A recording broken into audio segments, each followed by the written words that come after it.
By the autumn of 1944, the war in the air over Europe was a grim equation of numbers and attrition. The German Luftwaffe, once the spearhead of the Blitzkrieg, was now fighting a desperate, losing battle against the overwhelming might of the Allied bomber streams. Yet, even as fuel ran dry and pilots grew weary, the Nazi regime clung to the delusion of the Wunderwaffe, the technological miracle that would reverse the tide. It was against this backdrop of aerial desperation and technological fanaticism that the first Ghost appeared. The radar station was a British installation, tucked away on the windswept coast of northern England. Its operators, men trained in the tedious vigilance of tracking the V-1 flying bombs and the desperate, disorganized raids of the last German bombers, were accustomed to the rhythmic patterns of the aerial battlefield. On a cold, overcast afternoon, the monotony was shattered. It appeared for exactly 7 minutes. Sergeant Arthur Davies, a veteran radar operator whose eyes were trained to see through electronic noise, first spotted the contact. It was a single, clean radar blip, distinct from the mass of returning Allied aircraft and the stray weather front. Davies assumed interference, a momentary flutter of the screen. But the blip persisted. He cross-referenced the coordinates with Allied flight paths. Nothing matched. He filtered the signal to remove atmospheric clutter. The blip remained, steady and sharp. He watched, fascinated and unnerved, as the contact moved across the tactical map. Its flight profile was impossible. Too fast for a propeller aircraft, its ground speed was calculated at over 500 miles per hour, far exceeding the maximum sustainable speed of any piston-engine fighter of the era, including the latest Allied models like the P-51 Mustang or the Hawker Tempest. Too high for early jets. The early German jets, primarily the Me-262, were potent, but their performance dropped off sharply above 35,000 feet due to engine inefficiency and drag. This contact was cruising comfortably at 40,000 feet, well into the hostile, thin air of the stratosphere. Too stable to be experimental debris. If it were a fleeting test flight or a piece of debris, the blip would be erratic, climbing or diving as control was lost. This contact held a precise course, maintained its altitude with unwavering discipline, and flew with the undeniable efficiency of a controlled machine. Davies thought it was a glitch, a spurious return from a distant weather balloon or a flaw in the primitive vacuum tubes powering his display. He called the senior technical officer. "I'm getting a high-speed contact, sir, bearing 270, altitude over 40,000. Single track. Looks like it's heading towards the Netherlands." The senior officer, familiar with Davies's reliability, ordered an immediate visual confirmation, a standard, expensive protocol reserved for the highest priority threats. A lone reconnaissance pilot, flying a specially modified Spitfire PRMK-11 equipped with enhanced oxygen and heating systems, was diverted from his mapping run. The reconnaissance pilot, Flight Lieutenant James Jinx Lawson, was already operating at the edge of his Spitfire's capability, weaving through the ragged upper cloud layer over the German coast. He pushed his Merlin engine to the limit, straining to reach the altitude relayed by the ground station. He confirmed seeing a lone jet slicing through the cloud layer. Lawson's hurried radio transmission, captured in a crackling recording, was sparse but definitive. Contact. Visual confirmed. Single aircraft. Highly unusual silhouette. Very sleek, thin profile. Altitude. Christ, he's above me. Banking north. Lawson pushed his Spitfire higher, but the gap only widened. The unknown jet was faster, climbing away with effortless grace. Lawson could only manage a brief, terrifying glimpse before the jet accelerated and vanished back into the heavy, high-altitude overcast. The description was chillingly precise, no markings. The fuselage was a smooth, dull gray, lacking the standard camouflage patterns, tactical numbers, or national insignia usually plastered across Luftwaffe planes. No squadron code, no classification in any Luftwaffe records that Allied intelligence had managed to crack. Just a sleek shape that vanished as quickly as it came. When the blip disappeared entirely from the radar screen, precisely 7 minutes after it first materialized, the men in the radar room were left with a profound, cold certainty. They had seen something real, something the enemy possessed, and something that exceeded every known performance characteristic of the Allied and Axis air forces. A ghost machine. The Wunderwaffe was no longer a delusion. It was a physical, terrifying reality, if only for 7 minutes. The interrogation centers, post-war Europe summer 1945. The frantic search for the ghost jet began immediately. The Allied High Command, deeply shaken by the radar logs and Lawson's eyewitness report, poured resources into an effort to uncover the source of the 7-minute echo. This effort intensified exponentially after the collapse of the Third Reich. As the Allied army swept across Germany, they captured hundreds of thousands of documents and thousands of key personnel, scientists, engineers, and production chiefs. Operation Paperclip and the parallel British technical intelligence missions went into overdrive, focusing on the prizes of German rocketry and jet propulsion. The Me-262 blueprints, the V-2 designs, the data on advanced wind tunnels, it was all recovered, logged, and analyzed. But when Allied intelligence interrogated captured German engineers about the 7-minute jet, they all gave the same unsettling answer. Colonel John Maxwell, a veteran American intelligence officer leading the interrogation of the Corps technical staff from the Messerschmitt, Heinkel, and Junkers complexes, pressed the issue relentlessly. He showed them the flight profile. He showed them Lawson's description. The chief engineers, men who had proudly detailed the secrets of their other jets, simply shrugged. Their responses were not defiant or secretive. They were genuinely puzzled. "We have no such aircraft." The unsettling nature of the reply lay in what was not said. It wasn't, "We won't talk." Such a response was typical of committed Nazis, easily broken by standard psychological pressure. It wasn't classified. Such a response implied the project existed within a known bureaucratic structure. Simply, it doesn't exist. The engineers, even those directly involved in top-secret programs like the rocket-powered Me-163 Comet, looked at the performance envelope and declared it impossible for German technology in 1944. They spoke of the limits of German metallurgy, the shortage of high-grade aluminum, and the maximum achievable thrust of the current Jumo and BMW jet engines. The idea of a jet flying so fast and so high was, to them, science fiction. The lie in the archive. But someone was lying. Either the captured engineers were part of a security protocol so extreme they didn't know their left hand from their right, or the project was so compartmentalized it existed entirely outside the normal command and control structure of the Luftwaffe. The answer arrived 2 days after the final, unproductive interrogation, delivered not by a confession, but by the relentless precision of British photo intelligence. A team of British photo analysts, sifting through hundreds of thousands of routine Allied reconnaissance photos taken in the final weeks of the war, found the needle in the haystack. They were searching images of a known, minor German experimental airfield in Bavaria,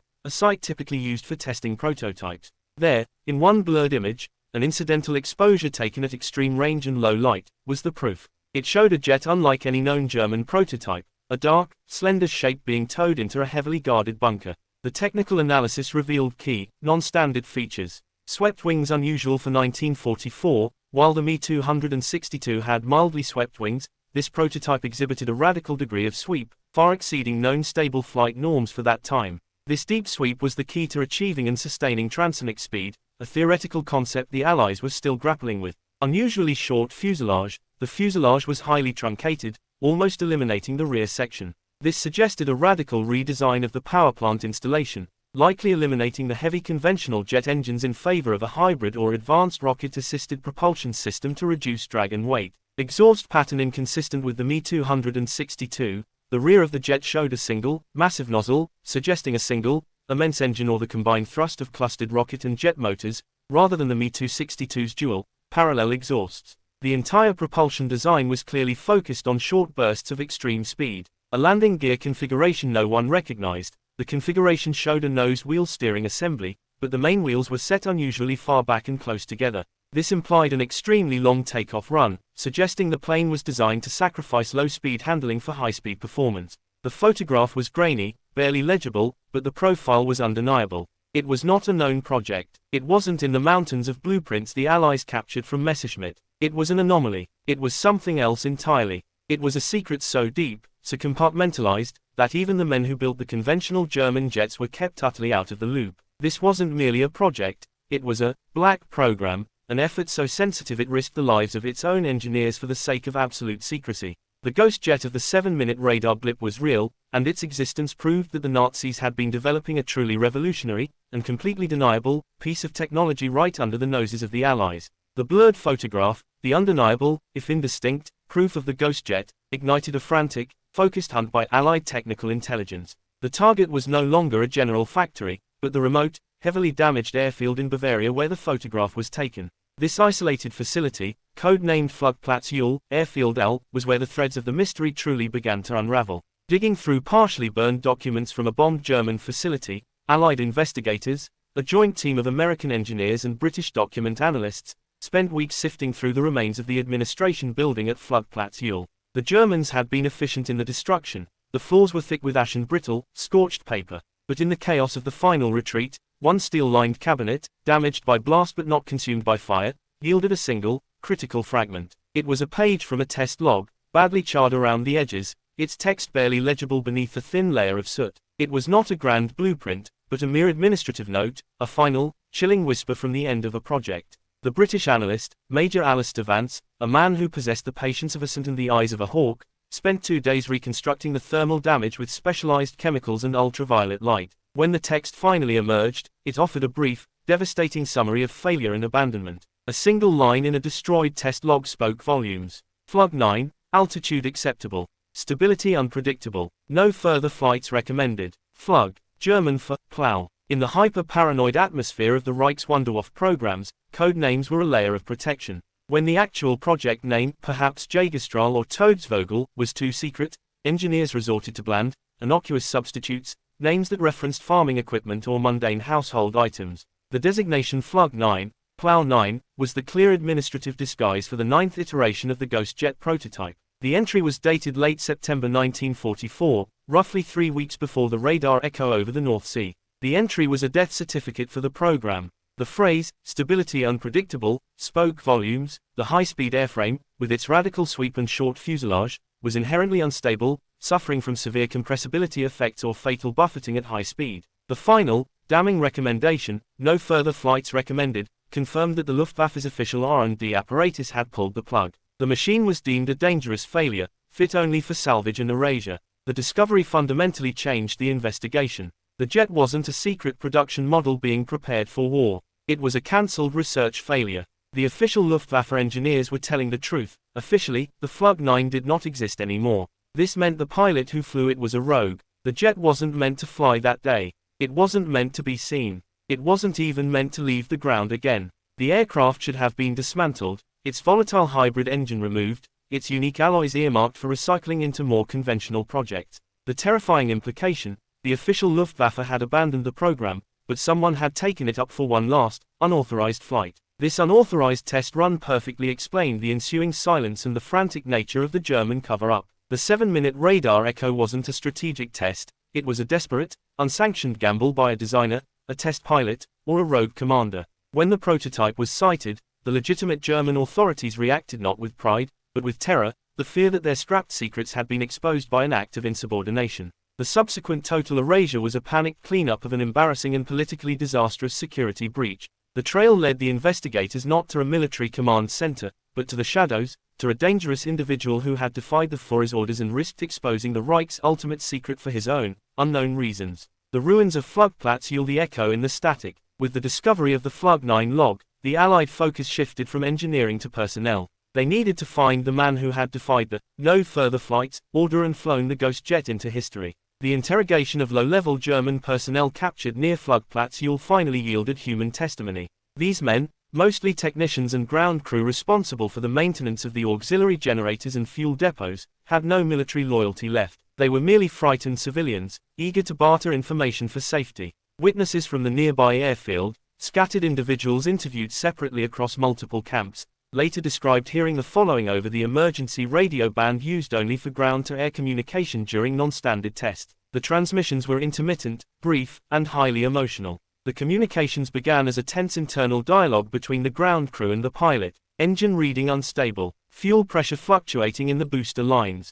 Then, the pilot's voice, clear, sharp, and laced with absolute, suicidal resolve. "I'm taking her up anyway." The ground crew scattered in terror. They knew the Flug 9's volatile hypergolic fuel system was a ticking bomb even on the ground. To ignite the hybrid booster with unstable pressure readings was an invitation to incineration. As the Ghost Jet roared down the secluded, short runway, its combined jet and rocket thrust overwhelming the silent Bavarian air, the pilot's final transmission cut through the emergency band. It wasn't a technical update or a farewell. It was a statement of destiny. If this works, everything changes. Then, silence. The transmission vanished as the aircraft sliced through the clouds and accelerated away, becoming the 7-minute echo on the distant British radar screen. The man in the cockpit. No one knows who the pilot was. This absence of identity is the most crucial, and darkest, part of the story. Investigators cross-reference the unique timbre and cadence of the recorded voice against the archives of every known Luftwaffe test aviator, the aces,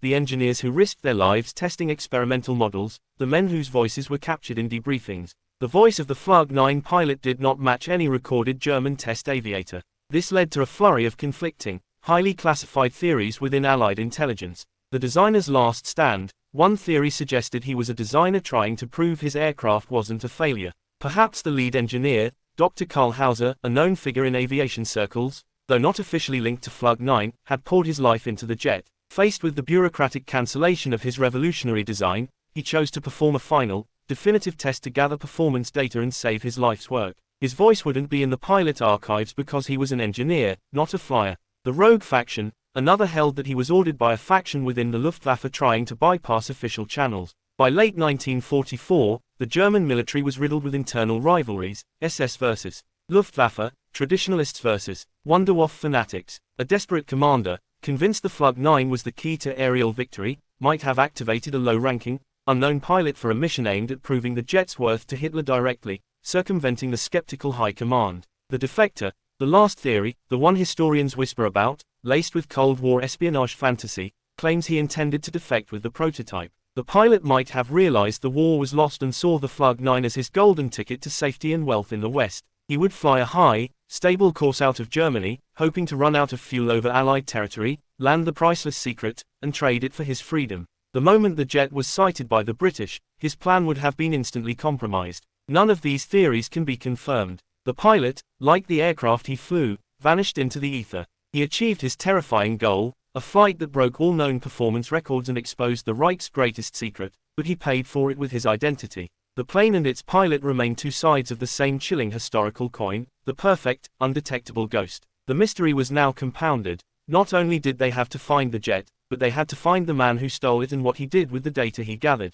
The 7-minute trace of the Flug 9 on Sergeant Davies's radar screen was more than just an unauthorized flight. It was the final, high-velocity arc of a machine destined to become a ghost. Allied air traffic controllers and radar operators across the coastline watched, mesmerized and terrified, as the single blip executed its impossible flight profile. Radar saw the jet climb.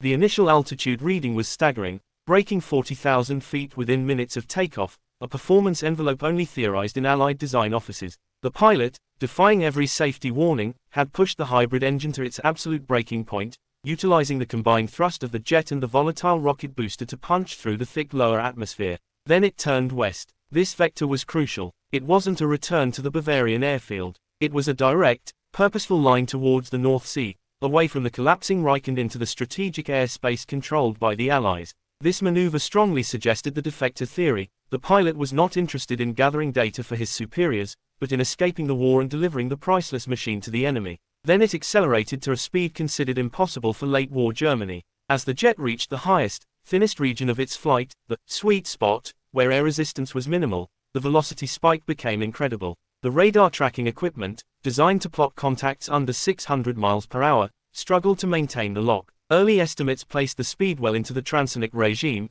dangerously close to, or momentarily exceeding, the speed of sound, the dreaded sound barrier that was known to tear conventional aircraft apart. And then, nothing. The blip did not fade. It did not wobble or descend in a catastrophic spiral. At precisely the calculated moment of maximum speed, the signal simply ceased. It was a clean, total erasure from the radar screen, as if the aircraft had passed through a wall and ceased to exist in the atmosphere they were tracking. The Allied response was immediate and immense. Reconnaissance sweeps, anti-submarine patrols, and air-sea rescue units were immediately diverted to the coordinates of the vanishing point. No crash site. Despite days of searching the choppy, cold waters of the North Sea where the contact was lost, no debris field was ever found. No oil slick, no flotation device, no telltale scatter pattern of a high-velocity impact. A conventional crash at that speed would have left a massive, undeniable signature. No captured pilot. Coastal patrols and intelligence units in neutral countries like Sweden and Switzerland were alerted to watch for a secretive,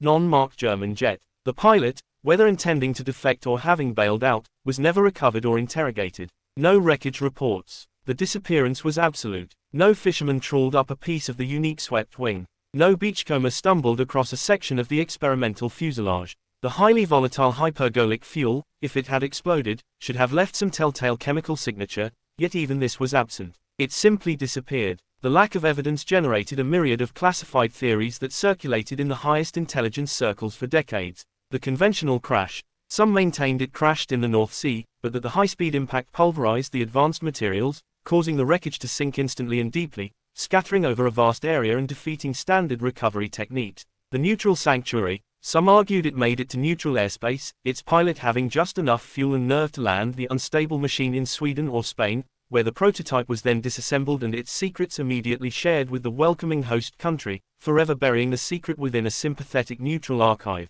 The secret recovery. The most enduring theory believed parts were recovered secretly, not by the Allies, but by a highly organized, clandestine German naval unit, perhaps a remnant of the German SS technical forces, sent to salvage the asset before it could fall into enemy hands. Under this theory, the remnants were successfully retrieved and buried in classified archives, perhaps deep beneath an Austrian mountain or in a South American bolt hole. But the truth remains lost. The 7-minute flight of the Flug 9 was the ultimate act of technological self-erasure, leaving behind only an electronic ghost and a profound strategic question: what happened in that final moment of impossible speed? The end of the war, the dawn of the jet age, the inventory of ghosts. The official hunt for the Flug 9 died in the summer of 1945, replaced by the frenetic effort to absorb the known German rocket and jet programs. The Me-262, the Arado R-234, the Heinkel He-162, these were the prizes that would jumpstart the American and Soviet jet aircraft programs. The Flug 9 was relegated to a fringe theory, a minor security lapse.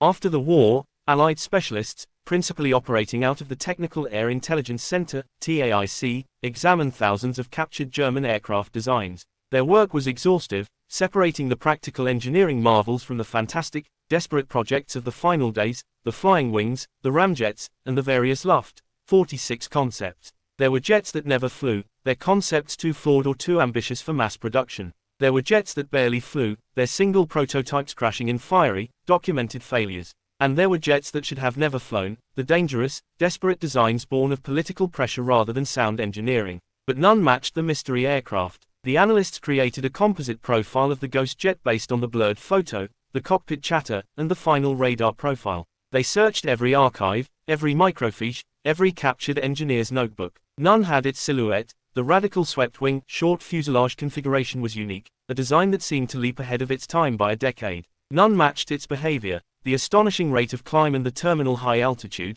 high-speed profile could not be explained by any existing German jet engine in the captured records. None explained the single radar sighting. The 7-minute arc was an outlier, a brief, terrifying glimpse of a performance ceiling that should not have been achievable until the 1950s. The investigation was on the verge of being closed, filed away as an unverified anomaly, a transient error in early radar technology. The final note. Then, months after the initial push, a minor American archivist working through a mountain of German Ministry of Aviation documents found a final, crucial administrative folder. It was marked Sondermittel, special assets, and contained only financial requisitions and transfer orders for personnel and supplies for the long-abandoned Flugplatz Uhl. Buried deep within this captured research folder, tucked beneath a stack of invoices for high-pressure fuel pumps and specialized welding rods, analysts found one last, handwritten note from an unknown Luftwaffe supply officer. It was dated 1 week after the North Sea radar sighting. The note was a simple inventory adjustment, meant for an internal, administrative audit. Prototype Flug 9 withdrawn. Destruction ordered. One airframe unaccounted for. The finality of the statement was chilling. The official destruction order confirmed the Luftwaffe had indeed abandoned the project due to unpredictable stability. The note confirmed the administrative process of erasure. But the final line was the historical gold. One airframe unaccounted for. The one that flew. This note confirmed every suspicion of the intelligence analysts. The jet was not a conventional prototype lost to combat or accident. It was an asset that had been officially erased, then stolen and flown by a rogue pilot, and had succeeded in escaping the administrative and physical control of the German Reich. The Flug 9 remains the aircraft that flew once, disappeared forever, and left behind the profound historical query: did the ultimate German Wunderwaffe vanish in a fiery, silent crash, or did it carry its pilot and its secrets to a new life in an unknown, silent sanctuary, only to resurface decades later as a disguised element of Cold War air superiority? The fact that the most advanced jet of the war has no wreck, no pilot, and no formal name, ensures that its legend, the blueprint with no aircraft, will remain one of the most compelling and unsolved mysteries of aviation history. The mystery of the Flug 9 did not end with the closure of the Allied intelligence files in 1946. It simply changed its medium. The ghost jet, born of the desperation of the Third Reich, evolved into a recurring phantom in the electronic battlefield of the Cold War. Decades later, in the tense, high-stakes airspace between the Eastern and Western blocs, Cold War pilots occasionally reported seeing an odd, World War II-era jet shape on long-range radar before it faded. These sightings were never logged officially as enemy contacts. They were usually dismissed as atmospheric anomalies, electronic interference caused by the massive new Soviet radar systems, or pilot fatigue on long, monotonous patrol routes over the Arctic or the Fulda Gap. But the reports persisted, whispered between seasoned veterans in secure briefing rooms over lukewarm coffee. The contact was always the same, a ghost echo. A single, high-speed, high-altitude blip that appeared on the edge of the radar display, too fast to be a bomber, too high for a standard fighter, and with a metallic signature that felt strangely primitive compared to the sleek, titanium and composite targets the Soviets were deploying. Fighter pilots, flying the new generation of supersonic jets like the F-104 Starfighter or the MiG-21 Fishbed, would engage in high-speed scrambles to intercept the contact. They would push their aircraft to the edge of the flight envelope, only to arrive at the predicted intercept point and find nothing but empty, silent sky. The radar men, the direct successors to Sergeant Davies who tracked the Flug 9 in 1944, had a better sense of what they were seeing. They knew the signature didn't match the new threats. It was too small, too clean, too fast, and yet its electronic footprint was distinctly analog, a spectral artifact from the age of vacuum tubes and heavy steel. The question persisted, was it a glitch, a lingering, persistent harmonic of the frantic electronic searches conducted by the Allies for the original aircraft in 1944? Or was it something else, the physical, if fleeting, appearance of a testbed scrapped, stolen, or hidden by one of the post-war superpowers? The superpower scramble. The intelligence analysts who secretly tracked these Cold War ghost sightings had two major theories regarding the Flug 9's survival. The Soviet inheritance. It was well known that the Soviets, in their capture of the Junkers and BMW engine factories, focused heavily on the Mi-262 and other high-speed concepts. The theory suggested that the rogue Flug 9 was successfully flown east, or that its design team was captured by the Soviets. The Soviet Union, always pushing for technological advantage, may have finished the aircraft in secret, using it as a high-speed research testbed, the ultimate prize of German jet technology, reserved for intermittent, highly classified speed runs to test new aerodynamic or engine concepts. This would explain the occasional, high-speed radar echo, flown by pilots ordered to skirt the boundaries of detection. The Western Black Project. Alternatively, the defecting pilot might have successfully landed in the West, perhaps in Spain or North Africa, and the US or British intelligence absorbed the aircraft entirely, placing it into a Black Project vault. This wasn't unprecedented. The US famously acquired a captured MiG-17 for secret testing. If the Flug 9 was indeed the quantum leap it appeared to be, it would have been a perfect candidate for reverse engineering. Its sporadic, fleeting appearances years later could be attributed to top-secret, high-speed test flights conducted by Western agencies over remote areas, a way to push the boundaries of early supersonic design without revealing the secret source of the data. In either scenario, the Ghost Jet had transitioned from a wartime secret to a post-war asset, a terrifying piece of technological history wielded in the silent war of aerial espionage. The final truth. Officially, the aircraft never existed. The records of the Luftwaffe were scrubbed clean. The Allied investigation concluded with a probable, deep-sea loss. The decades of Cold War sightings were simply, unverified echoes. Unofficially, it appeared once. It appeared as a streak of impossible velocity on a radar screen, and as a blurred, radical silhouette on a single reconnaissance photo. It appeared in the defiant, final words of a nameless pilot, "If this works, everything changes." And then it disappeared forever, not through failure, but through the terrifying success of being too advanced, too dangerous, and too vital to be allowed a public history. The Flug 9, the blueprint with no aircraft, remains the ultimate historical counterfactual. Its brief, audacious flight over Germany in 1944 proved that the technological limits of the jet age were far wider than anyone believed. The legend that refuses to die is the constant, nagging reminder that the most revolutionary weapon of the Second World War may not have been destroyed, but merely sequestered, a ghost in the machine that still occasionally haunts the high-altitude radar screens, a 7-minute echo of an era that changed the world.